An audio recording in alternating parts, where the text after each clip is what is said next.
Hello students, मैं वंदना आपका अपने चैनल हिंदी साहित्य में स्वागत करती हूँ।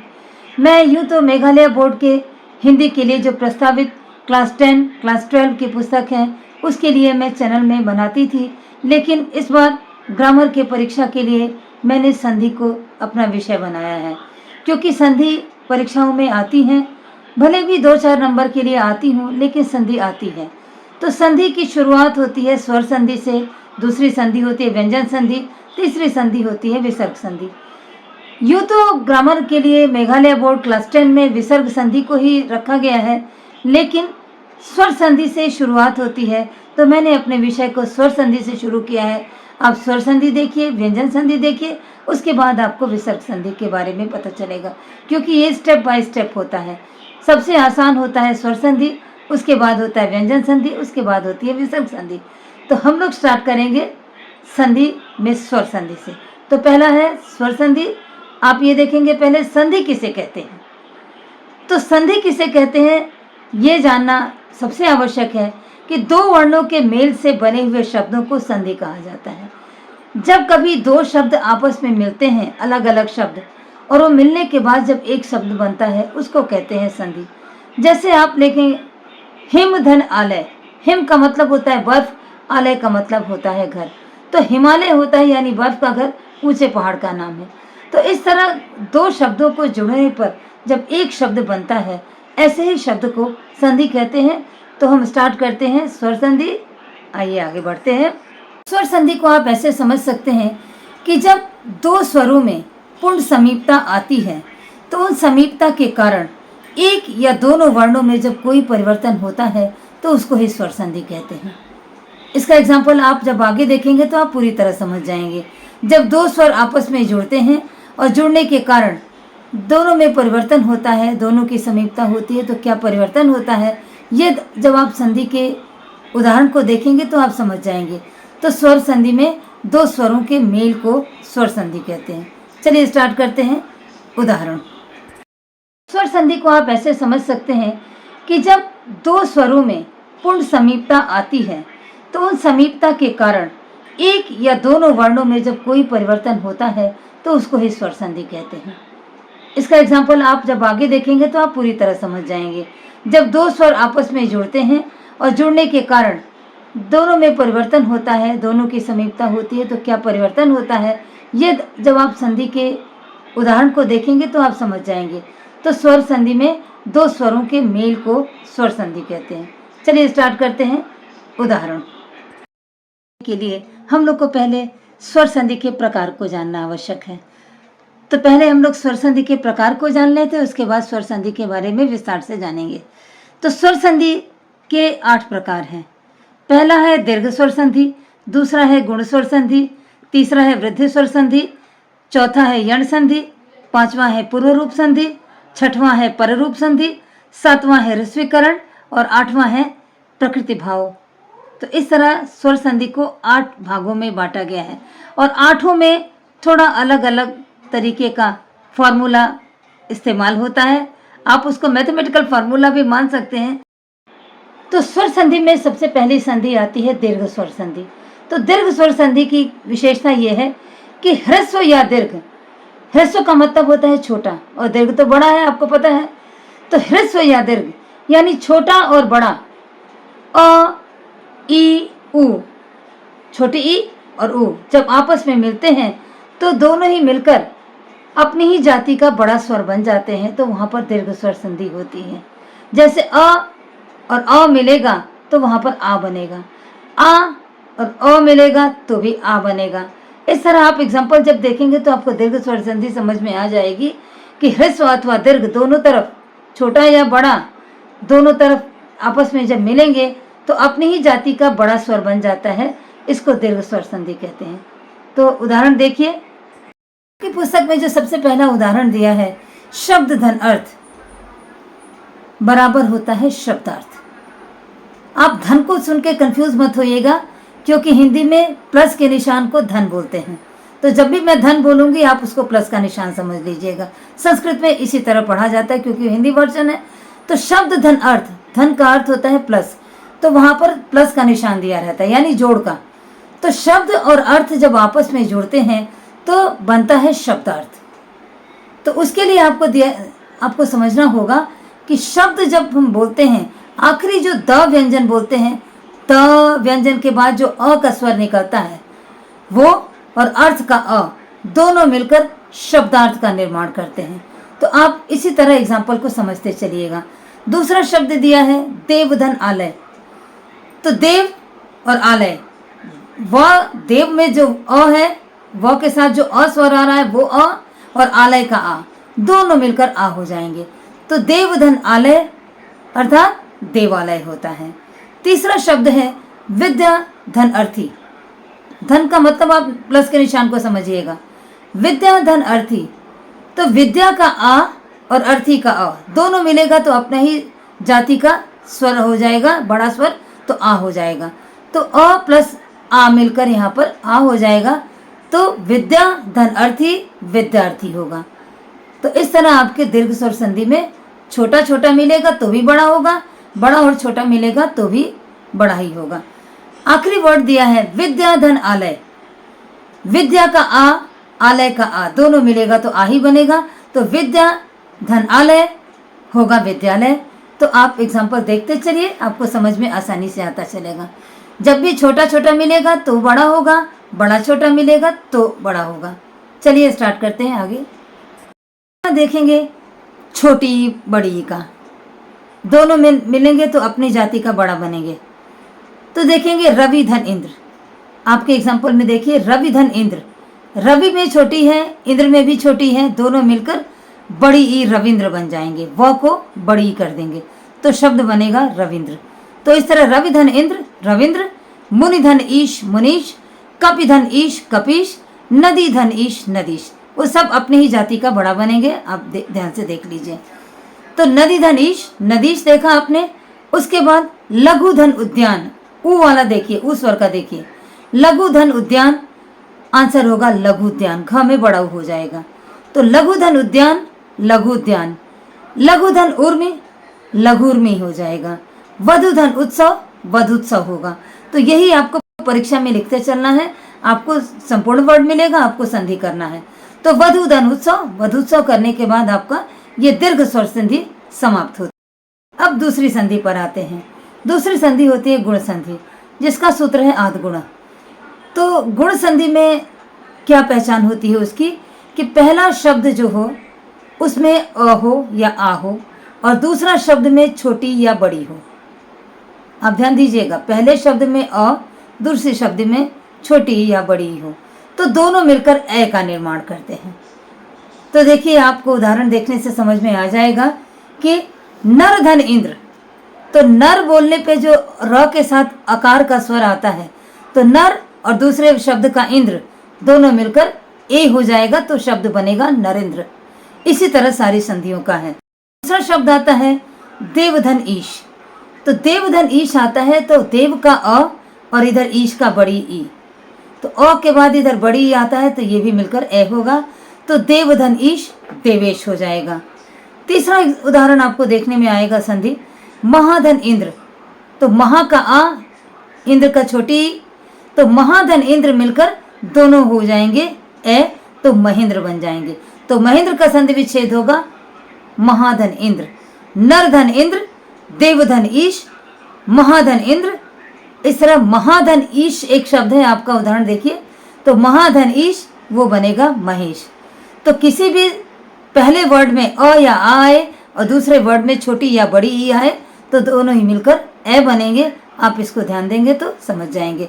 तो पहला वर्ड है नरधन इंद्र नरेंद्र, दूसरा शब्द है देवधन ईश देवेश, महाधन इंद्र महेंद्र, महाधन ईश महेश। संधि में ही ख करके एक और दूसरा एग्जाम्पल है कि अ धन उ मिलकर ओ हो जाता है। पहले शब्द में अ होगा, दूसरे शब्द में उ होगा, छोटा उ या बड़ा उ, दोनों मिलकर ओ में कन्वर्ट हो जाएगा, ओ में बदल जाता है। ऐसा संस्कृत का कैलकुलेशन है। तो आप देखेंगे पर धन उपकार, र का अ और यहाँ उपकार का उ दोनों मिलकर बनते हैं परोपकार। तो आप इसको इस तरह पढ़ सकते हैं पर धन उपकार परोपकार, समुद्र धन उर्मी समुद्रोर्मी, महाधन उद्यान महोद्यान, महाधन उर्मी, महुर्मी। गुण संधि में ही एक तीसरा उदाहरण है कि अगर अ के साथ री का संयोजन होता है तो दोनों मिलकर अर हो जाते हैं। अ और री मिलेंगे तो अर हो जाएगा। तो जैसे आपके उदाहरण में दिया है वसंत धन ऋतु, त का अकार और ऋतु का री, दोनों मिलकर वसंत ऋतु हो जाएंगे। वसंत धन ऋतु, वसंत ऋतु, महाधन ऋषि, महर्षि, इसमें अर जुड़ जाएगा। तो महाधन ऋषि, महर्षि, वसंत धन ऋतु, वसंत ऋतु। इस तरह गुण संधि समाप्त होती है और हम नए संधि वृद्धि संधि में आ जाते हैं। हम आते हैं वृद्धि संधि पर। वृद्धि संधि का सूत्र है वृद्धरेचि।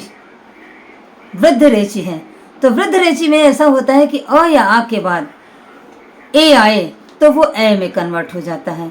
अ या आ के बाद ओ या औ आए तो वो भी औ में कन्वर्ट हो जाता है। यही वृद्धि संधि में दो उदाहरण है। आप बड़ी आसानी से जब उदाहरण देखेंगे तो समझ जाएंगे। जैसे एक धन एक, धन समझ रहे हैं आप, प्लस के निशान को बोलते हैं। एक धन एक, एक एक, ए में कन्वर्ट हो गया। सदा धन एव, सदा का आ और एव का ए दोनों मिलकर होता ए बनेगा तो सदैव होगा। सदा धन एव, सदैव। विद्या धन ऐषणा, विद्याषणा। महाधन ऐश्वर्य, महेश्वर्य। वन धन औषधि, वनौषधि। महाधन औषधि, महौषधि। पुत्र धन औत्सुक्य, पुत्र औत्सुक्य। महाधन औषध, महौषध।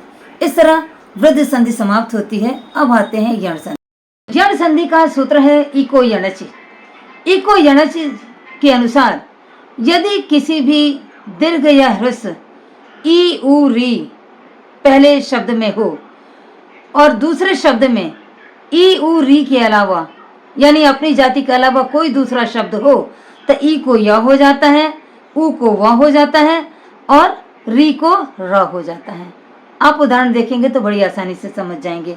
यदि धन अपि, यदि धन अपि में यदि में छोटी है, अपि में अ है, यानी अपनी जाति का नहीं दूसरी जाति का होना चाहिए। तो इकार में नहीं आकार में हुआ। यदि में इकार है और अपि में आकार है तो दोनों मिलके ई को य होगा। तो यदि धन अपि, यद्यपि। नदी धन अम्बु, नद्यम्बु। इति धन आदि, इत्यादि। प्रतिधन एक, प्रत्येक। सुधन अल्प, स्वल्प। सुधन आगत, स्वागत। मातृधन आदेश, मात्रादेश। पितृधन इच्छा, पितृक्षा। तो इस तरह आप परीक्षा में ध्यान से पढ़ लेते हैं। पूर्व रूप संधि। पूर्व रूप संधि में एक खासियत होती है ये कि यदि कोई स्वर पहले वर्ण में मिलकर अपना रूप खो देता है तो वहां पर पूर्व रूप संधि होता है, यानी अपना रूप खो के पहले रूप में कन्वर्ट हो जाता है, पहले वाले शब्द में मिल जाता है तो उसको पूर्व रूप संधि कहते हैं। ए या ओ के बाद, ए या ओ के बाद यदि ह्रस्व अ आए तो उसको पूर्व रूप कन्वर्ट हो जाता है। और पूर्व रूप कन्वर्ट होने में आपको एक विशेष तरह का एक चिन्ह होता है जिसको अवग्रह का चिन्ह कहते हैं।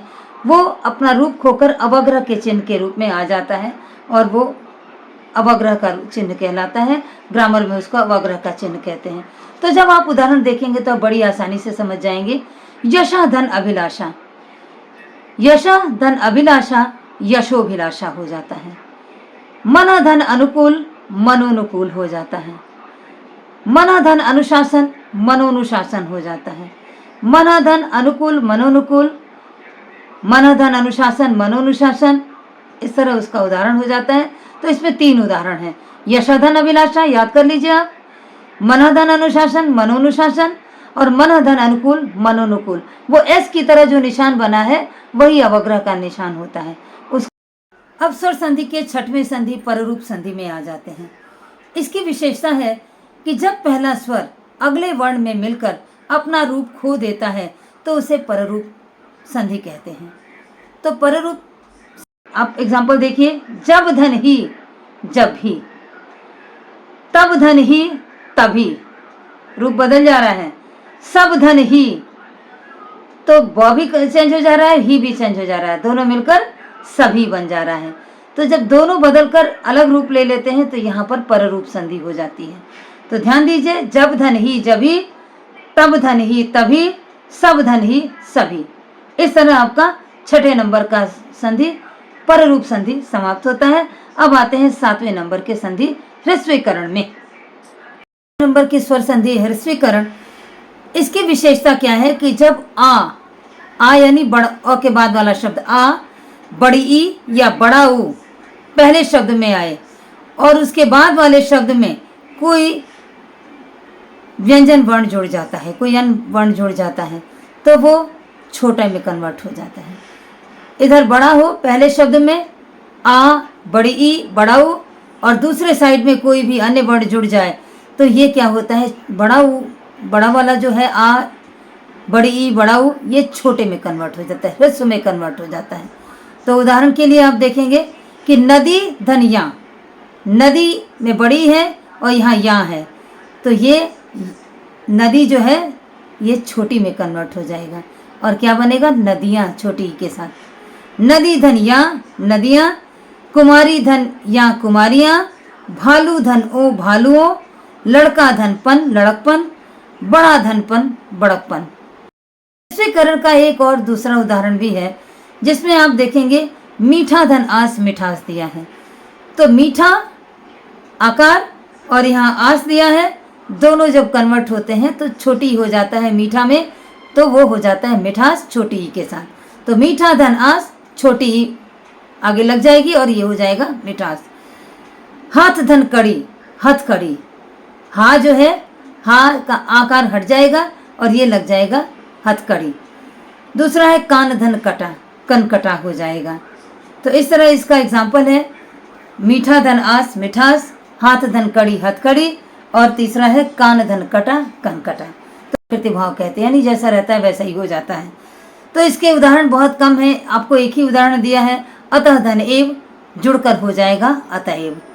इस पुस्तक में कुछ अभ्यास के लिए संधि के लिए शब्द दिया गया है, मैं उसका भी हल आपको दे रही हूँ जिससे परीक्षा में आपको अगर वहाँ से आ जाए तो वो भी आपके लिए आसानी हो जाए। तो पहला शब्द दिया है अत्याचार।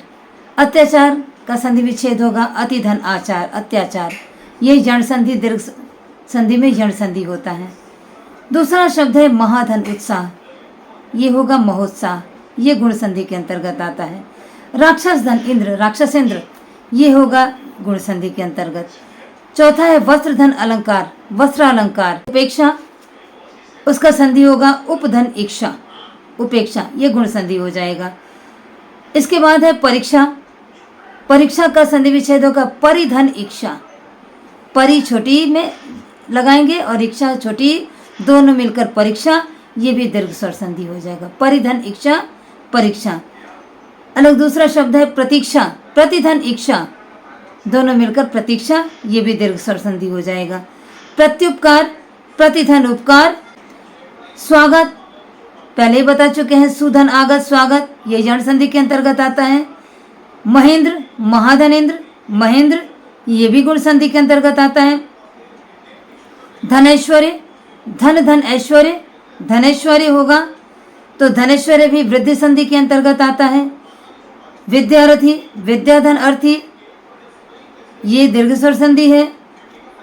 इसके बाद नया भानु छोटा ऊ, न में छोटा ऊ लगता है और उदय में भी छोटा ऊ है, तो भानुधन उदय भानुदय, यह भी दीर्घ संधि के अंतर्गत आता है।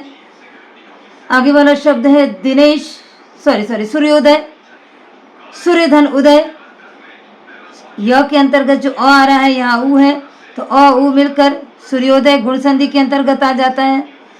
इसके बाद नया शब्द है दिनेश दिन धन ईश, दिनेश गुण संधि होता है। व्याकुल वी धन आकुल, ये भी यण संधि के अंतर्गत आता है। व्याकुल वी धन आकुल व्याकुल। उसके बाद तभी, ये भी पहले पढ़ चुके हैं, तब धन ही तभी पररूप संधि है। महोत्सुक के आ रहा है, तो महाधन औत्सुक के महोत्सव के वृद्धि संधि के अंतर्गत आता है। परम धन औषध परमौषध, ये भी वृद्धि संधि के अंतर्गत आता है।